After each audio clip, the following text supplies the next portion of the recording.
Supreme Lord, eternal truth, let us obey thee alone and live according to truth.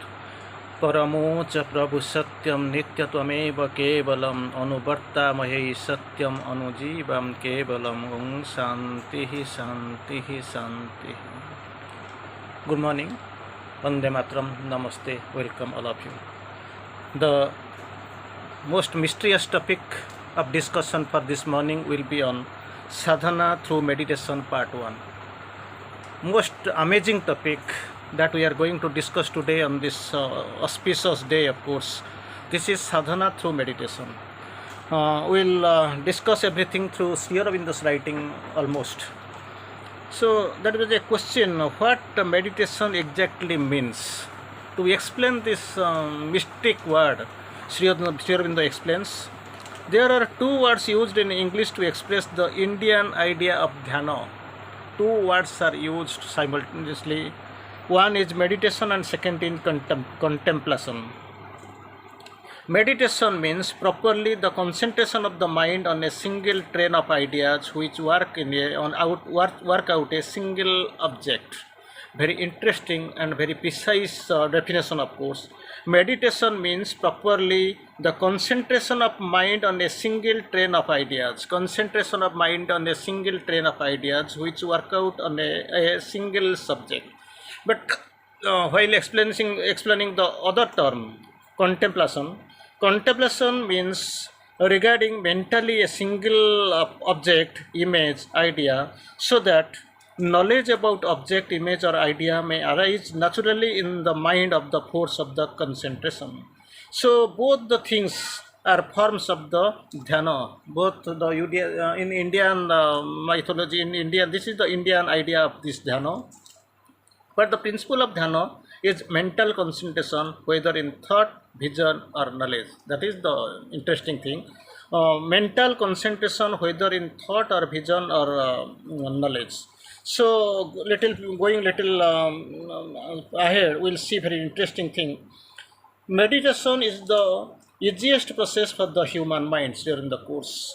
Meditation is the easiest process of the human mind, but the narrowest in its result. Contemplation more difficult, but greater. Self-observation and liberation from the chains of thought, that the most difficult of all. So this is the difference here in the differentiates.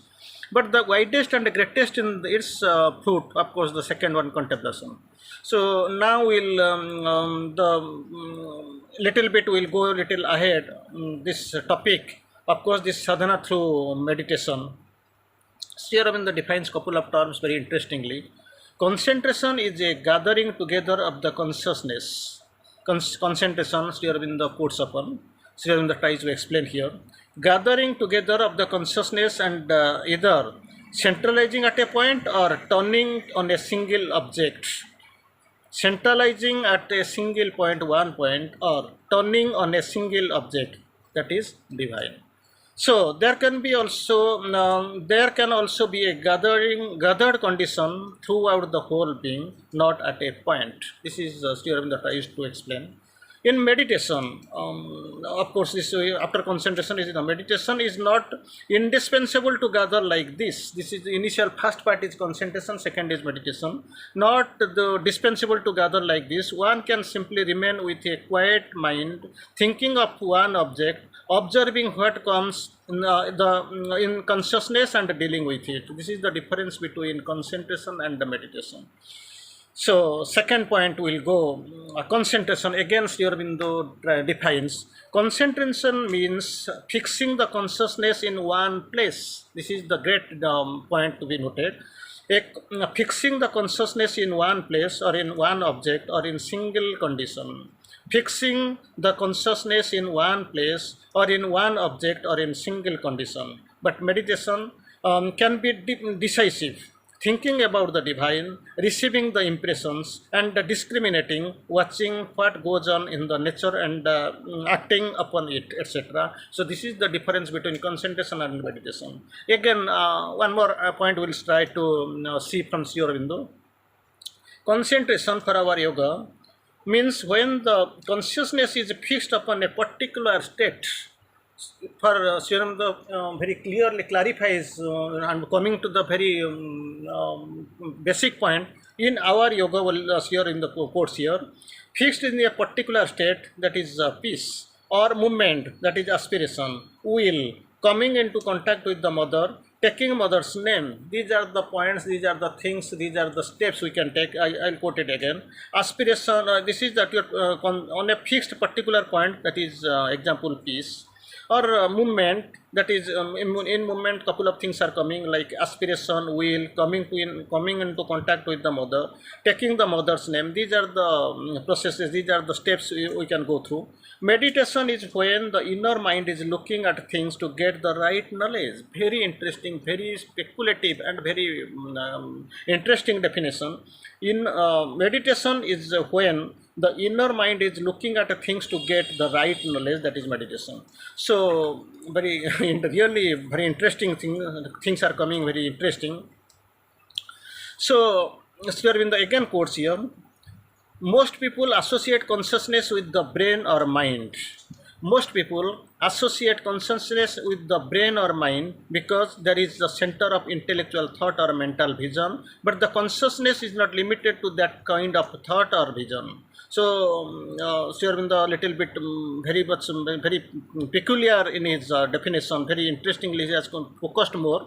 Sri Aurobindo quotes here, again I will try to repeat the sentence. Most people associate consciousness with the brain or mind because that is the center of intellectual thought or mental vision. But really, what truly consciousness is? Consciousness is not limited to the kind of thought or vision. It is everywhere in the system, and there are several centers of it. Several centers here in the quoting of center for the inner concentration is not in the brain but in the heart.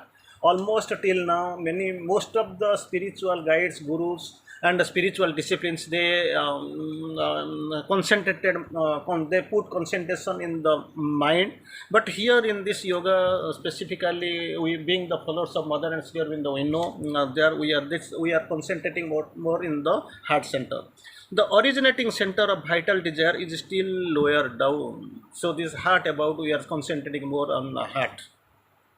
The two main places, heart and brain, we have already discussed. The two main places where one can center the consciousness for yoga are the head and in the heart. Both the thing can be used. Till now, the more focus was on the heart and brain center, but now in this integral yoga, following Mother and Sri Aurobindo, it is only heart, that the mind center and the soul center. So mind center is your brain and the soul center is the heart. So the second method, that the soul center heart, we are more concentrating upon. Next one is very interesting. Brain concentration is always a tapasya and necessarily brings strain. What is the difference, basic difference between two? Why Sri Aurobindo has chosen the heart center or psychic center or the soul center? Brain concentration is always a tapasya and necessarily brings more strain.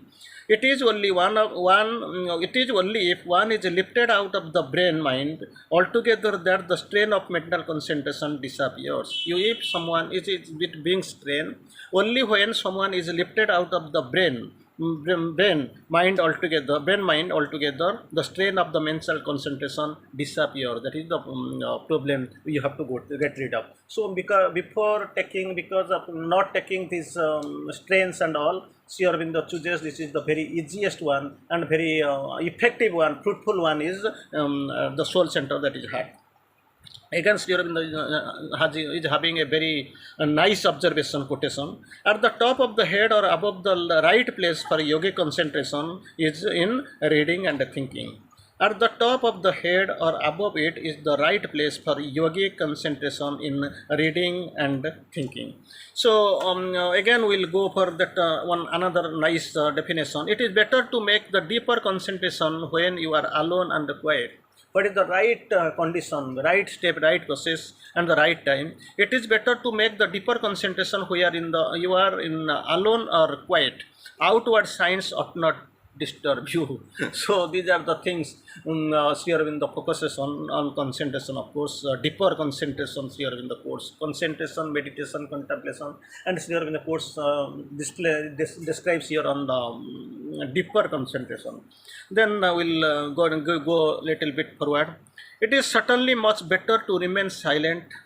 It is much better to remain silent and collected for a time after the meditation. After meditation, it is better to, but a time period is not fixed. It's better to, after this meditation, to remain silent and collected for a time. That time is not mentioned, but it is there, it is required. It is a mistake to take the meditation lightly. Very cautious, very precaution is given by Sri Aurobindo. It is a mistake to take the meditation lightly. By doing that, one fails to receive or spills what is received or most of it. So, silence, quietness, that is the most essential thing. It has to be retained. It has to be, one has to remain collected over.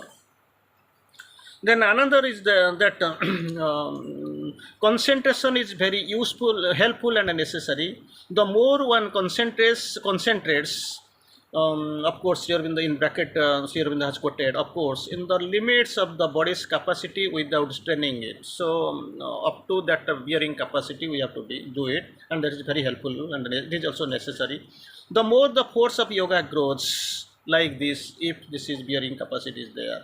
The best thing to remain quiet and not to get or nervous or dejected till the force acts again. That silence is there, that concentration is there. So here in the course, the best thing is to remain quiet and not get or nervous or dejected. Then next step is there, very interestingly here in the course here.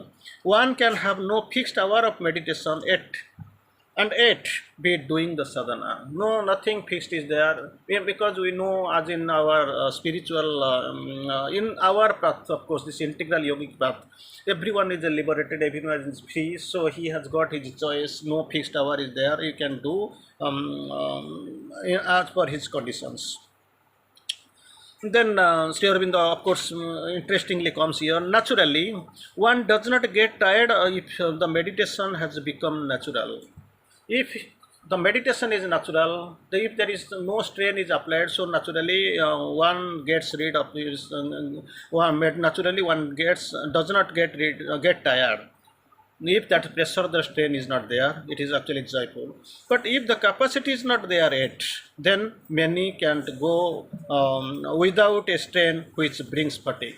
For that, actually, that capacity should be there, that quietness there, that should be there, that bearing capacity should be there, that experience should be there. If the more strain is there in that strain, this capacity is not there, so naturally someone will get strained. So this strain is not at all required. It is free to do, someone is free to go formally in a free atmosphere, getting liberated. So this is actually natural process. Then Sri Aurobindo comes again.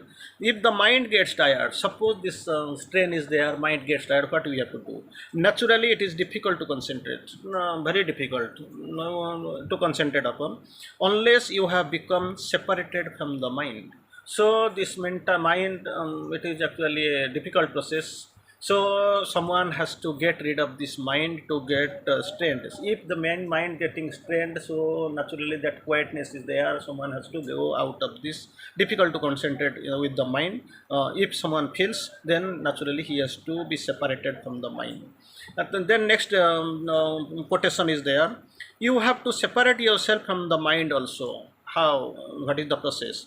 You have to feel yourself even in the mental, vital and physical levels, not only in above, a consciousness that is neither mind nor life nor body. So, very interesting and very exciting this thing, advice given by Sri Aurobindo, advised by Sri Aurobindo. You have to separate yourself from the mind also. You have to feel yourself even in the mind, vital and physical levels, not only in above, a consciousness that is neither, that consciousness that is neither mind, vital, life or body. So effort means straining endeavor. Effort means straining endeavor. There can be an action with a will in which no strain is